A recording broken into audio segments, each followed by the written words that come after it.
speaking of touchscreen, we'll go to the messaging menu now, and we'll show you message composition on both of them. So accelerometer on both phones and virtual keyboards. So you can see the virtual keyboards on both phones. The Eternity, a little more screen space, so a little more room for the keyboard. The Dare has more of a QWERTY. The layout made it look a little bit more like a typewriter.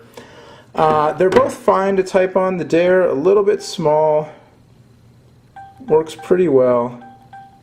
I say that and I'm having all kinds of issues with it. I haven't actually typed a lot on this phone recently, so I'm having some issues there. But when I was using the phone more often, definitely not too bad to work with, but a little bit cramped. And you can go T9 style here as well.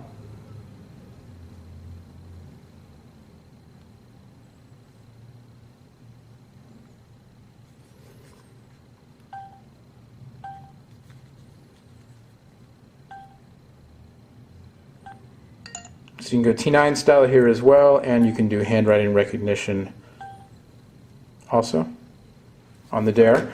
On the Eternity, we'll go back and you can also go T9 style as well as the QWERTY keyboard, and you can hit your button, and you can also go handwriting recognition. Hey, that was a 3, not a J. That looks like a 3, right? That's why I got to go numeric. Now I get my 3. Don't save that. Go back to messaging. The Eternity supports IM, supports mobile email. It's AT&T, so if you're a Gmail user, you're going to have some issues because AT&T doesn't like to put Gmail on their phones. Go back to the Dare here, and we will not save that.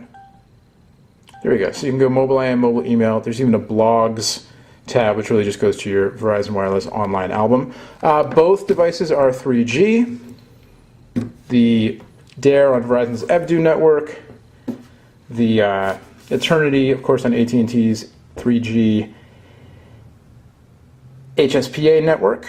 And again, as I mentioned, if you want to get the TV service on the Eternity, it doesn't work in all areas. It does not work where I live, as a matter of fact. Both phones have GPS.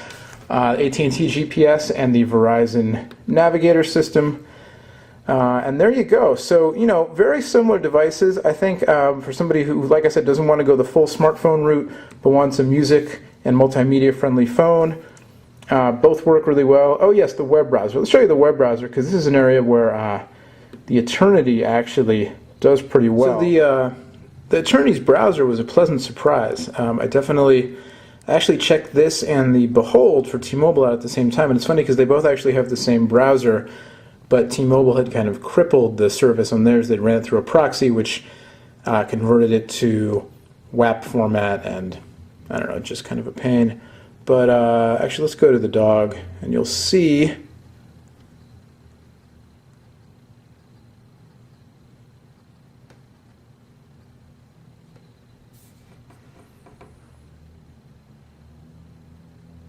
no Wi-Fi on either device, so you're going, 3G, as I said, on both.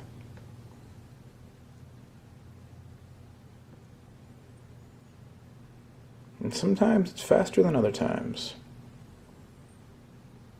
So while this is loading, I'll give you kind of my my lowdown here on the two phones. I think if you're looking for, again, if you're just looking for a kind of cool touchscreen multimedia phone and you don't want to go with a full-on smartphone, you don't want a lot of bulk, you don't need a keyboard, both good devices, just a matter of which carrier you're on.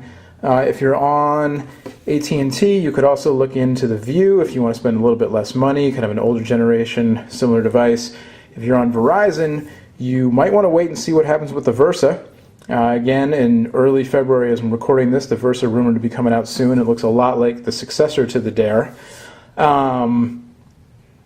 If you are interested in mobile TV, you got to go with the Eternity out of these two because you can't get mobile TV on the Dare. Here's the browser. For a lot of web browsing, they both have HTML browsers, but the Eternity is a better browser. The screen's a little bit better, a little bit bigger, easier to use, and the browser just, that's pretty good for a non-smartphone. The rendering there is definitely not bad. You can zoom in and out on the screen or with the rocker switch there on the bottom. If you're listening to music, they're both good. They both have 3.5mm headphone jacks, both have stereo Bluetooth. If you're buying music over the air, I think the Verizon system's a little bit better. If you're going to use the camera a lot and you want the best camera, the Dare has it. I think the Dare, is definitely a little bit better of a camera phone. So it really comes down to just, which carrier. Form factor, like I said, very similar. Both very competitive devices.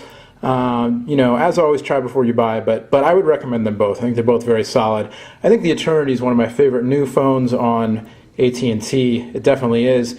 And the Dare, like I said, waiting to see what happens with the Versa. So there you go. It's a dogfight. These two, I think they really kind of battled to a happy draw. They kind of sniffed each other out and decided, you know what? We're both big, strong dogs. Let's just play fight for a while. We don't need to fight. But AT&T, Eternity, Verizon, Dare, both solid contenders. There you go. Till next time, I'm Noah from PhoneDog.com. Thanks so much for tuning in. Much more on both of these phones and all the new stuff, including the rumors of the Versa, over on PhoneDog.com. See you later.